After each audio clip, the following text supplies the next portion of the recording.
In an industry where a company that's a long-term investment is hard to find, there is one gold company that may pique your interest for gold investing, and that is Sandstorm Gold.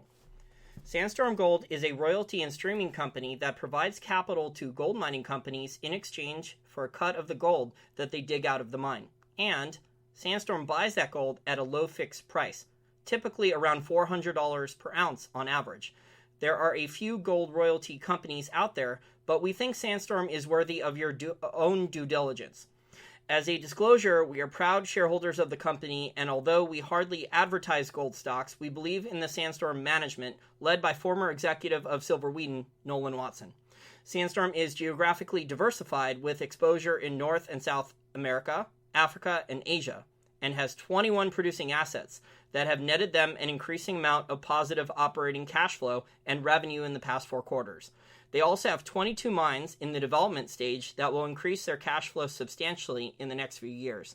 Be sure to check out Sandstorm Gold at sandstormgold.com/invest. Hi everyone, this is Jason Bierek of Wall Street from Main Street. Welcome back to another Wall Street from Main Street podcast interview. Today's special guest is a returning guest. He has over 20 years experience analyzing stocks. He was a former editor of Stansberry Research's Small Cap Specialist based on the biggest trends in the world.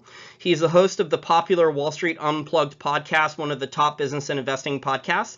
And his late dad, Frank Curzio Sr., was a portfolio manager and wrote a financial newsletter for over 30 years, including having written correspondence with Warren Buffett. Frank Curzio, thank you for joining me again. Thanks so much for inviting me back, man. Now, Frank, I've been listening to your podcast for years. You go all over the place. You're very knowledgeable about stocks in many different industries. What's your opinion on the valuations of large cap stocks? You know, I have a lot of my listeners who are looking for income in stocks, but when I look at the large caps right now, I see a lot of different valuation metrics, and I see a lot of overvaluation in the large caps, whether it's a 28 PE on the CAPE ratio, which is Robert Shiller's, or other valuation metrics. They're expensive right now. If you're looking at CAPE and those type of ratios, I could tell you it's good to use those when you're doing comparative analysis, where you're looking at other companies and CAPE ratios. But I could tell you if you're looking at Shiller's, I mean, I know his methodology, but really if you look at the way that methodology is formed, which I have done, it's kind of useless to investors because based on his methodology, stocks have been expensive for the last 7 years, probably since 2010, and you might not have been in stocks. For me, what you want to look at is growth. Okay, that's a big component that you need to look at. And when you see this growth and you're seeing it kind of slow down over the past few years, and these valuations are getting higher and higher, it gets a little dangerous. Now, why are we still going higher? Well, all of a sudden, Trump got elected, and he has a lot of pro-growth policies in the U.S., and that's pushed financials through the roof. That's pushed infrastructure stocks through the roof. Even some healthcare within different segments of healthcare have done very well. Now, you know, and then he's got tax reforms to repeal Obamacare. So a lot of this stuff is being priced in like it's going to happen already. And you're looking at the healthcare plans where Obamacare, for me, Obamacare, I think is not a complete joke. I think there's some parts that make sense, but for me, when it comes to Obamacare, running my own business, Curzio Research, my healthcare costs are more than my mortgage. So just to put that in perspective, and they're going to go up on average probably 15 to 20% annually if the plan stays the same. So a lot of these things that are going to change, they take a long time to do. And the fact that we're pricing in all of this like it happened already, and these tax reforms, even if we go back to the Reagan administration, his tax reforms, those policies did not take place and get passed to the 5th year, his second term. If you look at infrastructure, the biggest infrastructure plans that we've ever had was back in the 50s in the Eisenhower administration with the highway bill, building these massive highways across the country. We still had two to three recessions, actually 3 if you count the 4 or 5 years after he made that announcement. So the fact that we're this whole Trump rally, like everything's going to, it's acting, especially a lot of these stocks, that all this is in place already. This could take years, 3, 5, 7 years. Who knows if he gets a second term? The fact that the valuations are moving higher, that this already happened, that's really scary. So you're right when it comes to valuations. It's very expensive, almost like a minefield. You got to be very, very careful because we may not see the growth that's expected or most people expect after Trump got elected. Yeah, I agree with that. I don't think there's really been any fundamental reason for the growth in stocks really during the Obama. I think, so many global central banks have pumped so much liquidity into the system and has propped up real estate prices, bond prices, stock prices. When I look at share buybacks, when I look at investing from the large cap companies, they haven't put nearly as much money into CapEx as they have. The oil industry has cut back massively on CapEx. So eventually that's going to be a problem probably at some point. So I think, the large caps are not, there's some value there if some of the companies bomb earnings for a while, like maybe Chipotle. Eventually, if you're patient, they could turn things around, because I do notice that there's long lines at certain Chipotles locally that they could eventually turn their business around. But in general, I don't think there's a lot of value right now in the large caps, because I think that's where a lot of capital in other countries are going to park their money. They're coming into the United States. And I think, the rally for the Trump has been hopium. A lot of the financial rally and the Dow rally, Frank, it was almost 30% was all Goldman Sachs. We had a 30% rally in Goldman Sachs shares, and that made up the majority of the rally in the Dow to get it over 20K since Trump won. Yeah, no, it's amazing how when you look at the Dow too, it's a price weighted index. So you're looking at different companies within there. The higher the price, the more weight they have. It's not even based on market cap. But you brought up something interesting what you said there, Jason, because you're looking at Catbacks. I mean, you know as well as I do in the mining industry with all the people you interview and know. Catbacks, they cut significantly, the majors especially. Why? Because they were so leveraged, they had to deleverage, especially with gold prices falling. So we had all commodity prices falling. You also mentioned that in the oil industry. But when you have that underinvestment, what does that mean? Now you're looking at the gold industry. Name the last major discovery that we found, or over the past 5 years, there's been very low because there's been very little investment. And now what happens? Now, because that underinvestment, you see prices go up. We've seen it in uranium, right? Now we're finally seeing it where there's fundamental changes. We're seeing cuts out of the biggest producers in the world. And we're seeing a lot of supply that's going to come online over the next few years. Fundamental changes. We saw it with oil. So what does that mean? Prices are going to go higher, and that's going to be good eventually for oil companies. We've seen it go pretty good right now, right? We've seen oil go from below 30 to over 50. Remember, guys, it was over 100 not too many years ago, 3-4 years ago. So when you see these fundamental changes, that creates opportunity in a lot of these sectors like uranium. We've seen oil, and now we're seeing gold, where the majors, their balance sheets are much, much stronger, and they're on a hunt for assets, for high-grade gold assets. They need that. These are producers. They need, the junior miners are a great place to be. If you could find ones that are focused on high-grade areas, good infrastructure, these are what the majors are looking at. Same with oil. Where are they invested? Not everyone in the Eagle Ford, not everyone in the Montney, not everyone in these areas have prime real estate. These are big areas, but they're going to focus on the ones and maybe take over the ones that have the best real estate. So when you see the fundamentals change, it could provide good opportunity in some of these sectors. I was listening to your interview with Marin Katusa on your podcast recently, and he said that the amount of uranium juniors, it was around 500, now it's down to 5.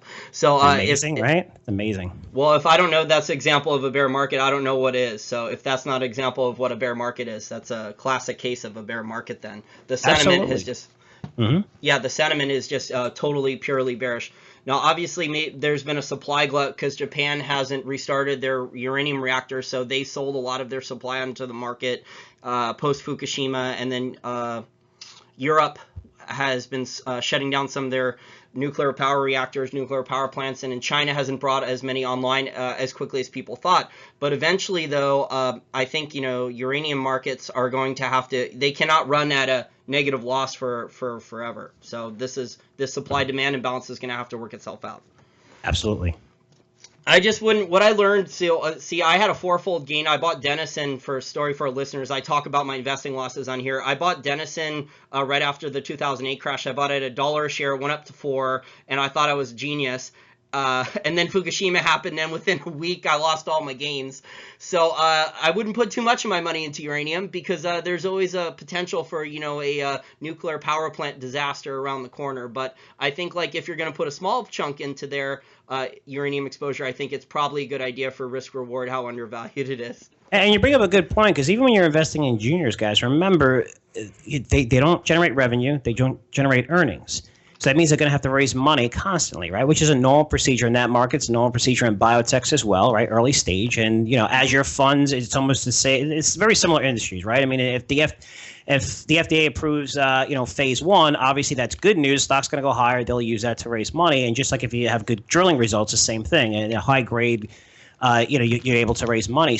But if the market's not good in these areas and for a long period of time, I mean, you're not looking at IBM. You're not looking at these major companies like a Nike that will cut costs, shut down plants, and be okay. And they've been through this for decades, 30, 50, 100 years.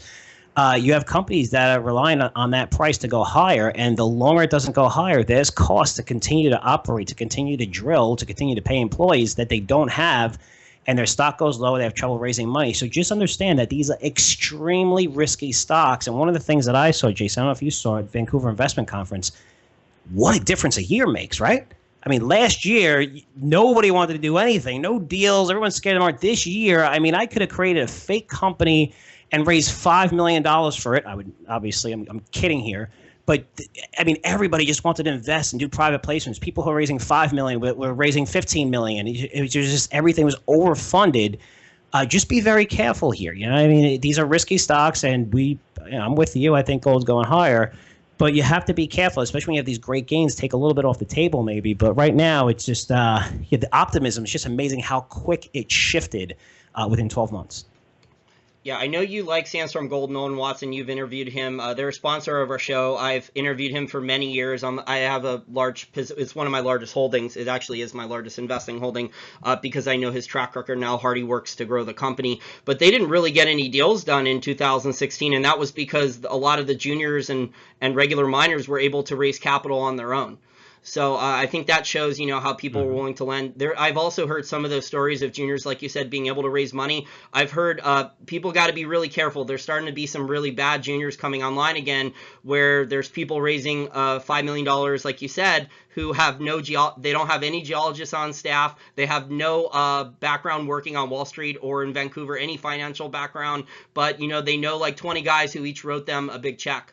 So you got to be careful about that. Just because they're telling you a nice story, there's that. Did you see that Matthew McConaughey movie that just came out about gold? I haven't seen it yet. No, I'm looking forward to seeing it. I'm probably going to see it in about 2 days.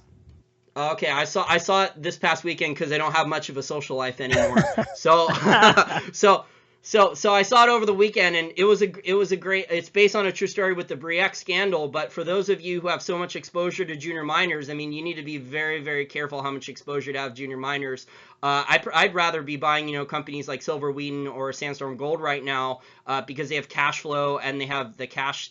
Not only the cash flow, they have the capital to go do deals if they're available. And my conversation, Jason, with Nolan was interesting because Nolan wants gold prices to come down. And that may sound funny at first, but if you look at 2013, 2014, 2015, that period, Nolan has signed over 100 royalty and streaming deals. Why? Because everybody was dying for cash. And these aren't streaming deals that you talk about little miners. He did a lot with the majors because the majors needed cash. They were so leveraged, they had to bring in cash. And there he was signing these amazing deals. And like you said, now it's harder. And I was, joking around a little bit, right? We'd love to see gold go to $5,000 an ounce. Of course, it'd be, Nolan would be perfectly fine. That stock will go through the roof. However, the way Nolan thinks is, wow, I wish the market was bad for a couple more years because we could sign another 30, 40 deals. And when that, goes to 5,000, say it takes an extra 5 years, my company's going to be 4 times the size than it would if it happened right now. So his level of thinking is almost how investors should think.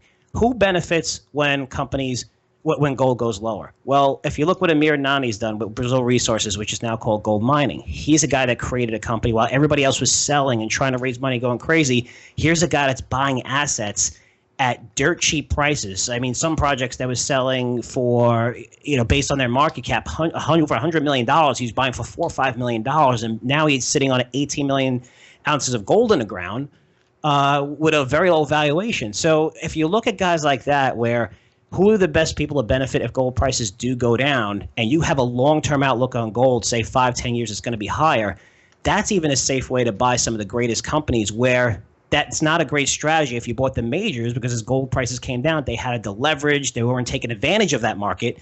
When you have guys like Nolan and Amir Adnani who would take advantage of one of the biggest bear markets that Jay, that the biggest guys in the industries have been around for 40 years, Rick Rule, Eric Sprott, those guys say it's the worst market they've ever seen in their career. During the 2008 crisis, I saw the best deal in the resource industry I've ever seen anyone make. Franco-Nevada, which is the largest gold royalty company in the world, they don't have any debt on their balance sheet to grow. They have a small dividend, but it grows every year. And so they, one of the miners, Coeur d'Alene, was bringing online this massive gold and silver mine in Mexico called Palmarejo, and the markets were frozen. You know, no one could get any credit then. So Franco-Nevada was able to buy over $1 billion of gold in the ground. They got 50% life of mine for Palmarejo, and that mine was up and running and ramping up to full operating cash flow, free cash flow. And they got full life of mine, which could run for decades, for over 30 years, for only $80 million. So they got over $1 billion worth of gold reserves in the ground for only $80 million, because they were the only ones who had cash, and Coeur d'Alene, the mining company, had to bring the mine online to get the cash flow because they had already sunk in too much money. Yeah, and that's amazing. And you know as well as I do with Keith Neumeier as well. I mean, he's got a knack for calling markets where, 2002, I mean, he's built how many billion-dollar companies? He did the same thing. First Mining Finance recently, First Majestic Silver. He's done it with First Quantum.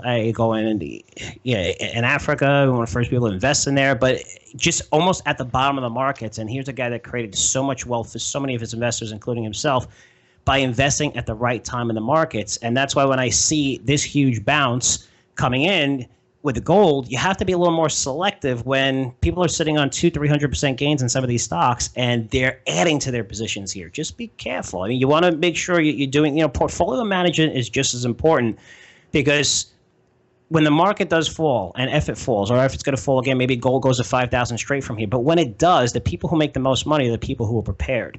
And how do you be prepared? Well, maybe you have stop losses on some of your stocks. This way, you'll take a 25% loss, and that would have worked out great for the S&P 500 because, when you saw that massive decline to 666, imagine having millions of dollars to invest. You could have just closed your eyes, invest in anything, and you're up 200% on even the safest companies in the world. I think it was 20% of the S&P 500 traded under $10, 18% to be exact, at the bottom, which was March 2009.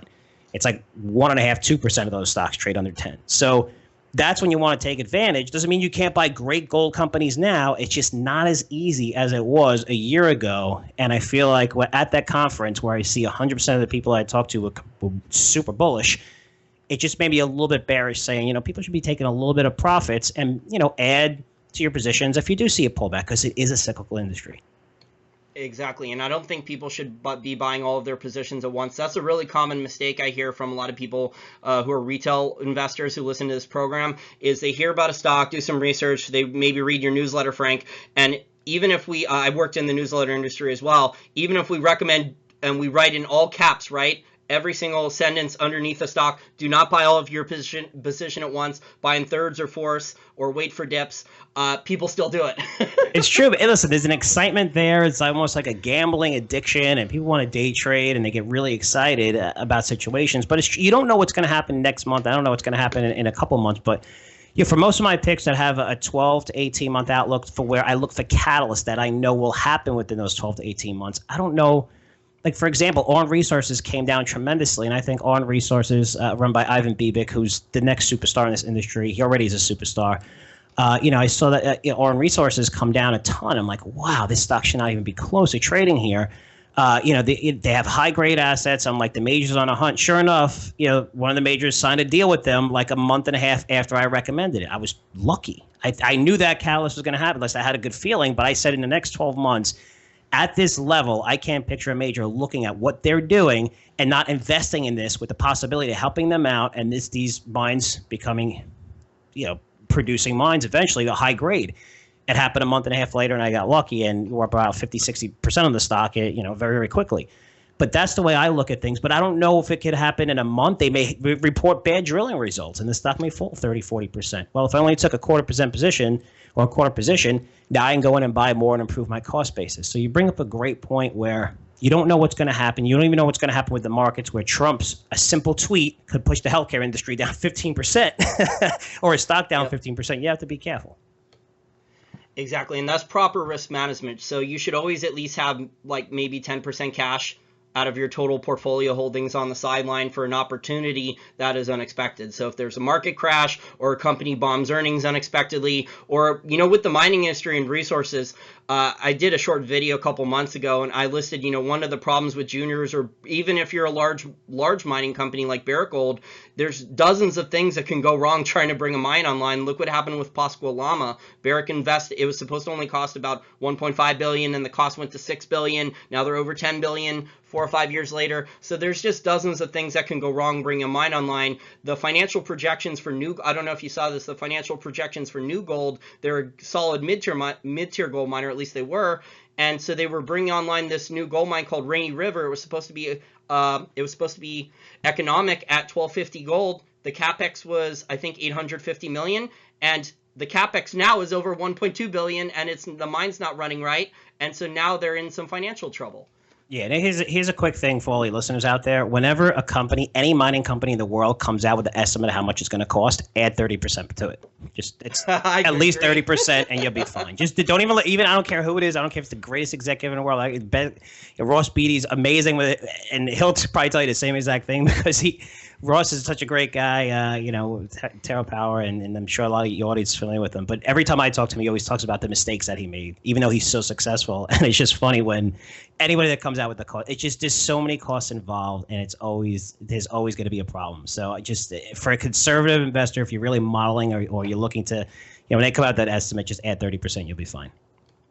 Yeah, and it might not even be the mining company's fault. It could just be the government in that country has not run their budget properly, and they're looking around for tax revenue, and they can't move the mines. So the mines are easy targets, and they go after the mining industry more. That could just be it. But speaking of Ross Beatty, have you taken a look at how Alterra Power has done? I remember that story. Marion Katusa and Rick Roll and others were talking about geothermal as a value investor. I wasn't really interested in it because of how hyped it was in 2008, 2009. So I was just watching the industry, but now hardly anyone talks about it, and it's unloved. It's a contrarian thing, and yet 8-9 years later since it was hyped, now all that capital has been sunk in, and these Canadian geothermal and clean energy utilities like Ross Beatty's Alterra Power, these things are growing their revenue 15-20% per year, and they're starting to pay dividends now. So I've actually done well the last 3 years investing in Alterra Power. I think I bought it near the bottom in 2013. I'm up around 78% in 3 years. Yeah, and I did a site visit with Ross and Marin early on, so in Vancouver, and we saw, it was amazing going to Vancouver and seeing the sites and stuff. And the thing is with renewable energy, and I'm not investing in this company because I got my what handed to me every time I try to invest in alternative energy, but this one's a little different because when you're looking at, you're looking at wind, you're looking at sun, some power.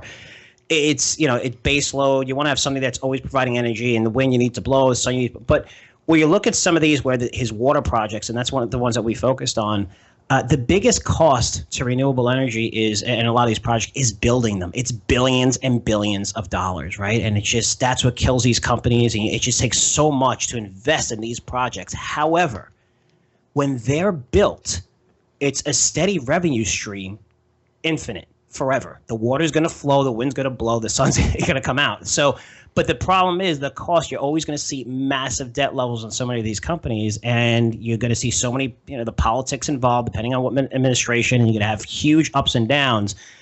And I think Ross has done a great job keeping his costs down, signing deals, even with Warren Buffett on the debt end, but on debt for this company. But the thing with renewable energy, and the reason why so many people invest in these companies now, because it will provide a steady revenue of income for the life of the company forever, because the war is going to continue to run. Again, you just have to worry about the costs, but a lot of this stuff is built already for Ross. It didn't even convince me enough to buy it. And when we looked at it, it was it's like 5.30 today or whatever. I think it was maybe $4 and went down a little bit. Now it's ramping higher. But if anyone can make this work, it's Ross, and he's doing a great job with it. But it was fantastic on the site visit, and got to learn a lot about Ross in the process. Yeah, General Electric, Frank, also gave vendor financing to, I think, the wind plant. So General Electric was actually putting up a lot of the Catbacks because I think it was mostly PR because obviously it was a tiny project, so it's not going to move the needle for General Electric. But they were offering, low interest rate loans to build out the wind farm in exchange for building the wind turbines and getting the plant up and running. So a small little company, that's going to move the needle, but General Electric, it's not going to at all. So I think, in that situation where you can get discounted capital from a company like vendor financing, they could take advantage. I want to transition now, Frank, and ask you about Donald Trump.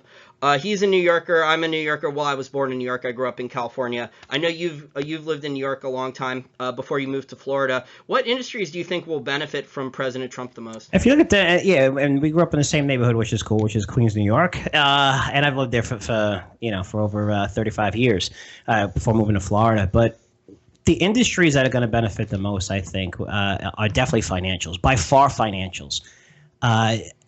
Financials, the regulation that's required for financials, and it's so tough to talk about this because there's so much. The media always has an agenda, and it's all politics. Put politics aside. The capital that these companies have to keep on their books is making them too big to fail. They're already way too big to fail, but they have so much capital that they're not allowed to spend. They have these stress tests. They have to keep a certain amount. Just to put in perspective, I mean, the stress tests require three things. What is it? So they have to have enough capital on their balance sheets, the biggest banks in the world, to withstand a 30% decline in the markets.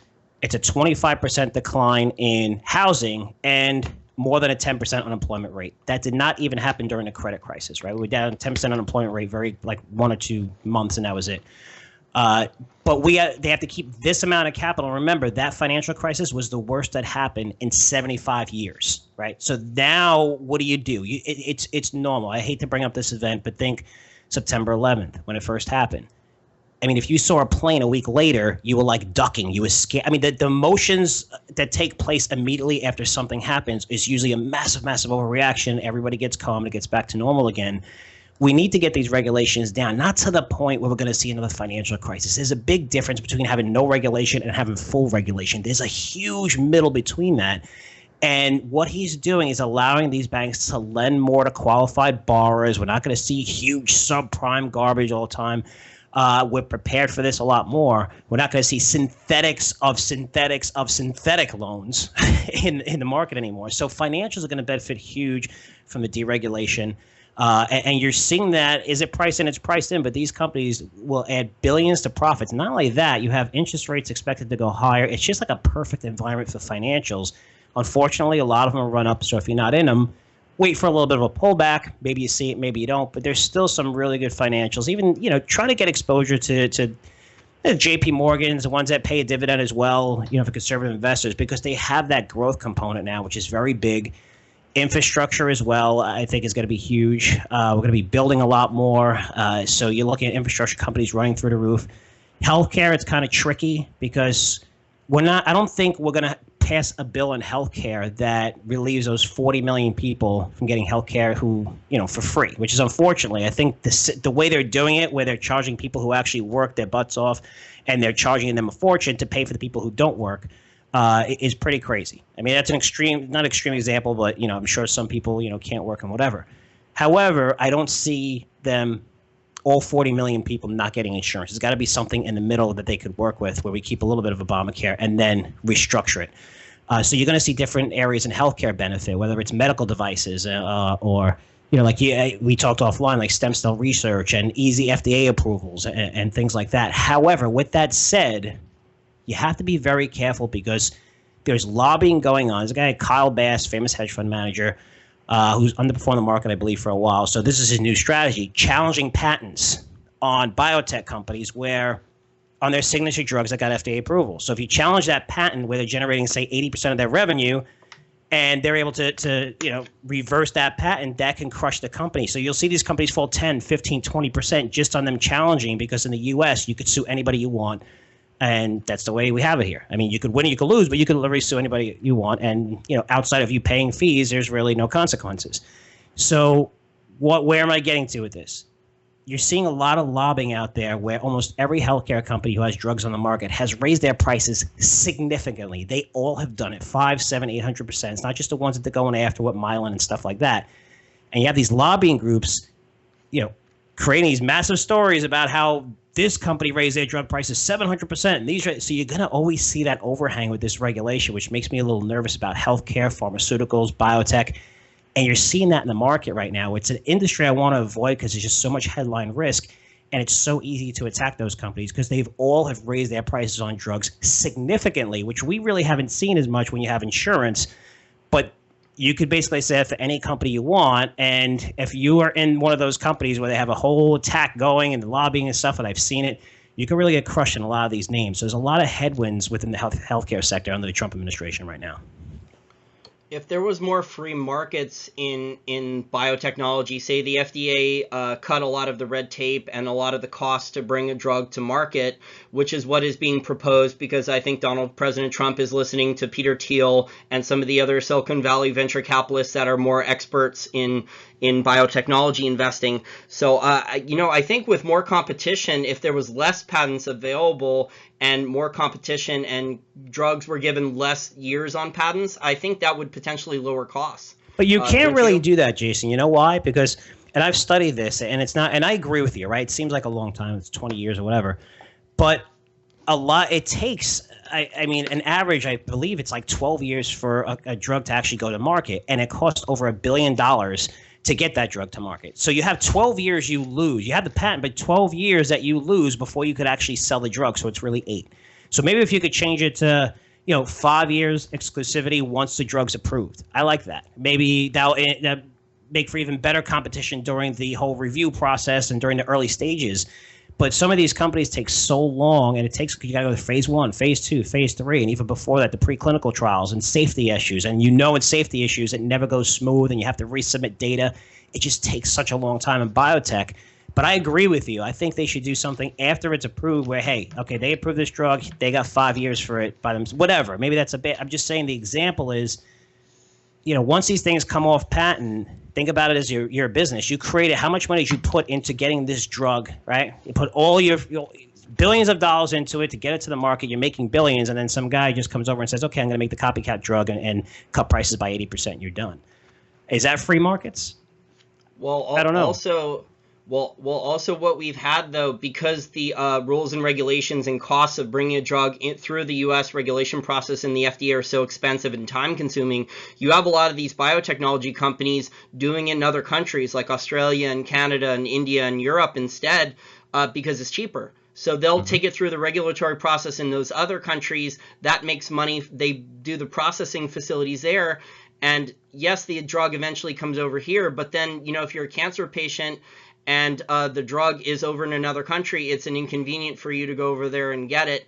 Or maybe it's not even allowed in the U.S. then because it hasn't gone through the approval process. So I think, I really don't I'm not in favor of, I live right outside of Washington, D.C., and there's a lot of people involved in the FDA who actually have no expertise in science whatsoever. And then you have a lot of the large people at the large I've actually seen this because I've speculated in biotech stocks too. You have a lot of the big pharmaceutical companies, Frank, who know that they can just block a drug with a tiny little company that has good patent portfolio, and they just kill the drug. They say, oh, you need to do more safety trials intentionally, even though they don't really need it. And it just delays it. The company can't raise more money. And then the big pharmaceutical company comes in and buys the patents for pennies on the dollar because they know the little guy can't raise any capital. So I've seen them use, the FDA as a weapon against competition and the little guys. Yeah, absolutely. And with the FDA too, I mean, the approval process, I don't know if you remember, even as much as 5 years ago, 10 years, 15 years ago, it's 10 times better today, even though it needs to be much better. But they approve them much faster today than they ever have. But it's still, I agree with you. That process could be a little more smooth. And it's going to be interesting to see the regulation coming out because that's going to be a boom to that small microcap biotech market. Yeah, and there's been studies too recently saying that the U.S. had a lead in biotechnology up until about 5 or 10 years ago, and then other countries started to catch up because of the costs of bringing the drugs here through the regulatory process of approval here in the U.S. So they've been going to other countries first. So if the U.S. wants to maintain its edge in whether it's medical devices or stem cell research or so many of the other drug technologies that are coming online, they're going to need to get things more streamlined. I want to transition now and ask you about long-term trends. I know you go to the Consumer Electronics Show every year. What were some of the amazing technologies you saw? Virtual reality or robotics or 3D printing this year? I would say I could talk about two trends that I would definitely not invest in. That's 3D printing and wearables. Wearables, the market is actually close to declining. We've seen Apple dominate this market, but you're looking at companies like Fitbit. I mean, there's so many companies. There's probably hundreds of them that I've seen. I attend this show every year for the past 5 years. There's so many wearable companies right now, and it's hard to tell the difference. Even it's Garmin, they all kind of do the same thing. There's not too much of a difference. Some of them do, of course, but the fact that if you go back and look at the numbers, 2 years ago, even Apple, the number that they put out there, the market's bad and worse than Apple believed. Even though it's probably a $3 billion business, which is an amazing business for anyone in the world except for Apple, since they generate $250 million in revenue. But the numbers that they were putting on this and thought how big it was, it's amazing to see these numbers come down right now. And even Apple, you could tell that they're not satisfied. Otherwise, they'd break out the vision and tell you how many they sell. You could backdoor it. But any company that doesn't tell you how many gadgets or things that they're selling within a particular division, it means it's not that good, right? Otherwise, every company wants to promote themselves. You look at 3D printing, still there's companies, MarketBot was a big company that wasn't there this year. They're still cutting staff tremendously. For me, the growth market is the consumer, right? If you go from enterprise to consumer, where you go from 10,000, 20,000 customers to billions, right? Like Facebook and how many billions of 2 billion users they have. That's where it comes down to. But the days of you having a 3D printer on your desk are still very, very far away. The technology is very difficult to figure out. Very difficult. I mean, it would take weeks of training just to learn how to use these things, the materials.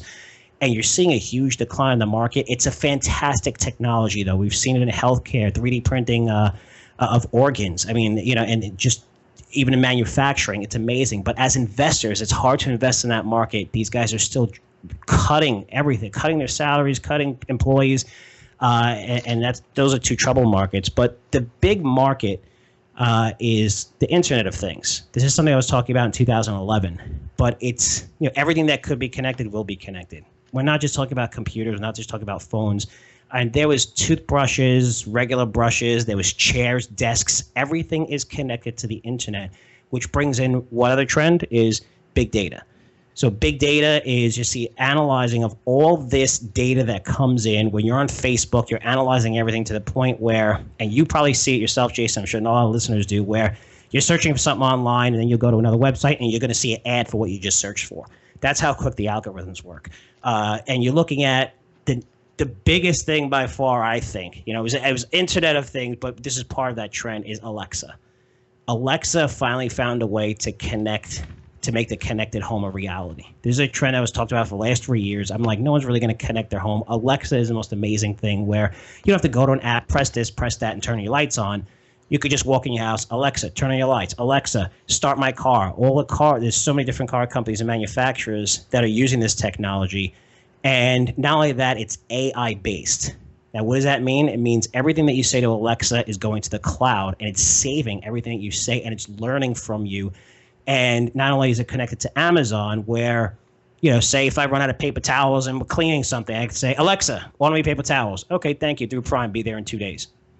And it's there. And then 2 months later, Alexa will probably know that to send you those paper towels after you do this after you have a year. But it's learning from you constantly, which is different from Siri on your phone. It's always learning, which is kind of a scary trend if you think about it. But just like the smartphones, real quick here, Jason, not to get too long on this. You had to buy a smartphone whether you wanted it or not. Now every light bulb, every washer and dryer, every coffee maker, every TV, everything you see is going to be connected to the internet.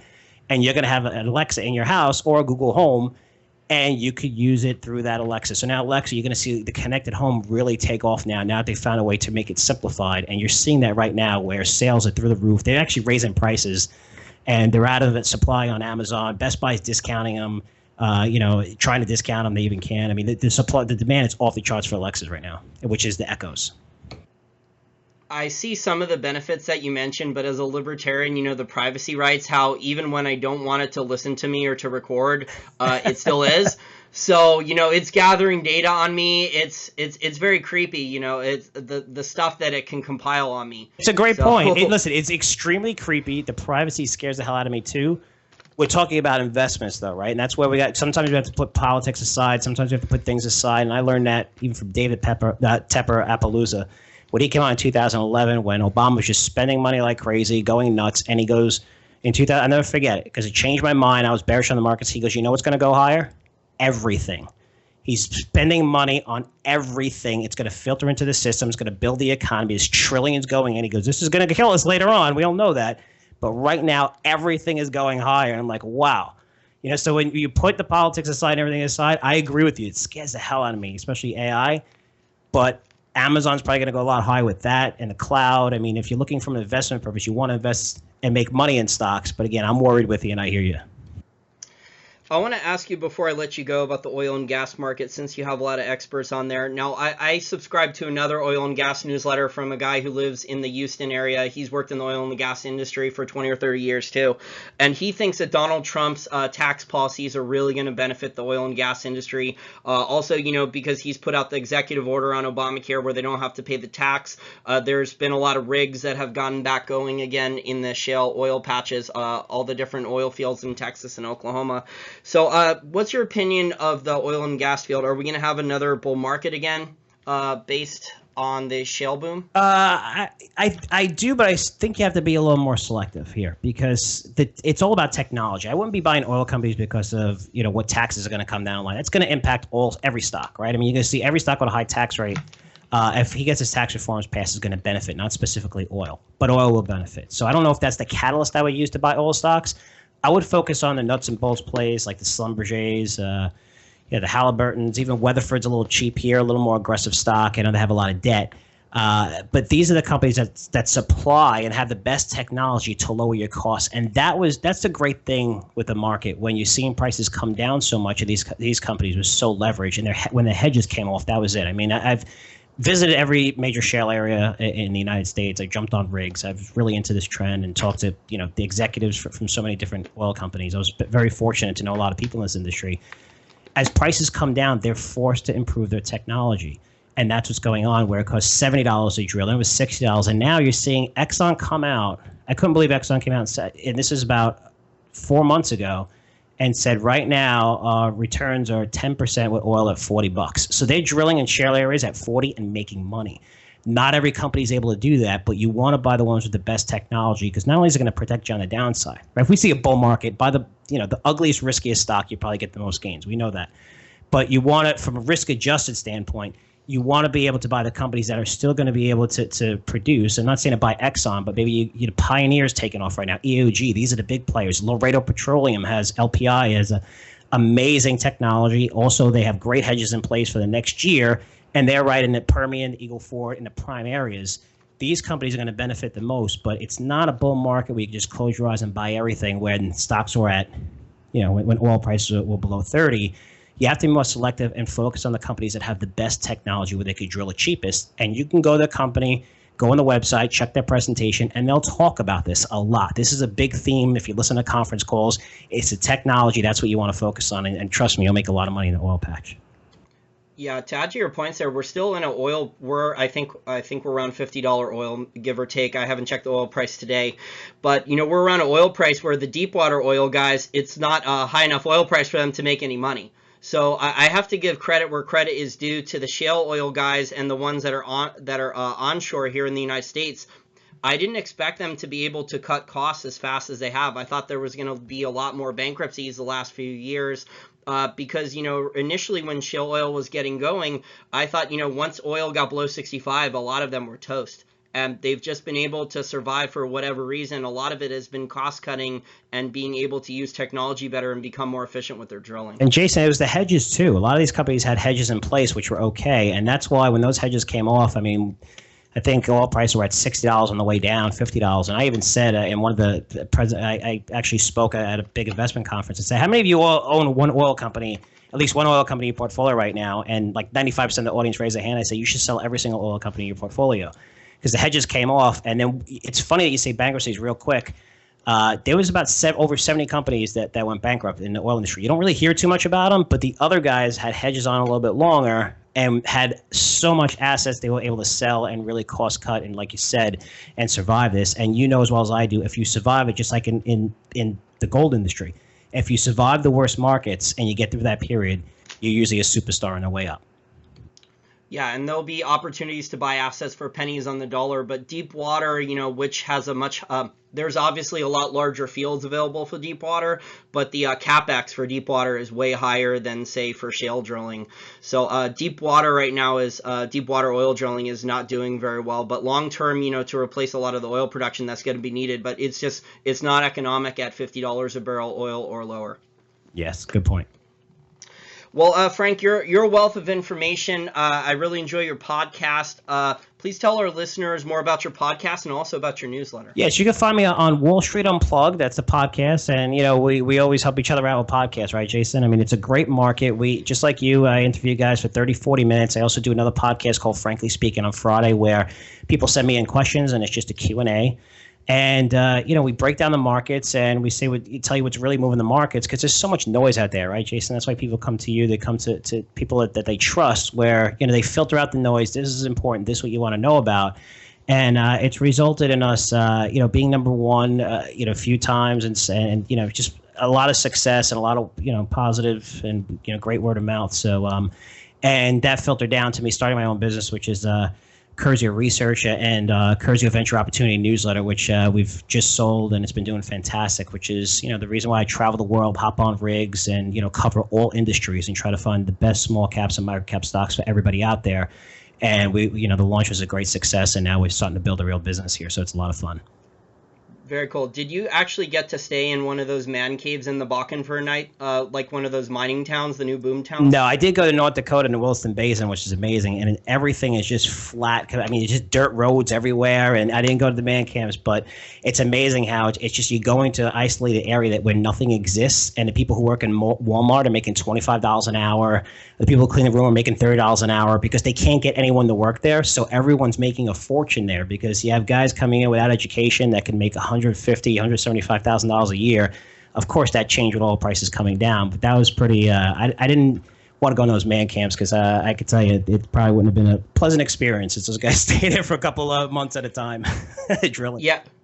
Well, yeah, I wouldn't want to stay there for longer than a night or two, but yeah, just to stay there and say like I did it for a night or two would have been interesting. But yeah, staying there for months, it probably would have gotten pretty crazy. Yeah. I've read some of the articles about that and some of the stories how a lot of guys blow their salary like going out for drinks and on all the strip clubs and stuff. So well, you know what, we did research on that. We had to do but it was funny, and I'm not even joking here, but.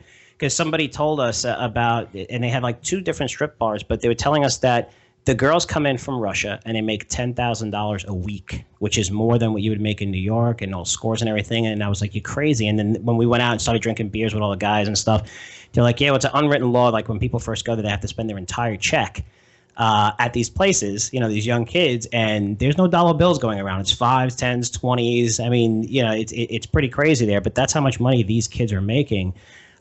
In that oil industry. Of course, it corrected itself. It's a lot different now. But it's funny how I don't know if that's an ultimate test of going to strip clubs to see if a business or a sector is doing well or not. But apparently that's what we were told. Well, when you have a lot of men and it's all men, it ends up turning into a fraternity house. So basically, yeah, I hear you. Well, I enjoy your podcast, Frank. Keep up the great work. There's not as many contrarians out there as they used to because, on the mainstream financial television, whatever's going up is like, oh, you have to get into it now. And I prefer to be contrarian and look around for something that hasn't gone up yet, or it may be bottoming and there's an opportunity there to be contrarian and find something with value and then also find growth. Absolutely. Okay, great. Well, let's do this again, and maybe I can come on your podcast and give some stock picks in the near future. Absolutely. We're going to set that up right away, I promise. Mo and I are trying to raise $1,000 per month for our Patreon account. We have over 2,600 viewers per YouTube video, so if we can get most of our loyal listeners or all of our loyal listeners to donate $1 per month or up to $5 per month, which would be amazing, that would cover most, if not all, of the money that we need. So we also accept one-time donations. If you go to the wallstreetformainstreet.com website, we accept donations in cash via PayPal. Fiat, you can donate there. You can donate Bitcoin, through our Bitcoin wallet there on the website, or you can donate gold and silver. We have a gold money account, and we also accept mailed donations of physical gold and silver. Thank you guys for listening, and we appreciate any and all help. Please forward it to friends. Okay, bye.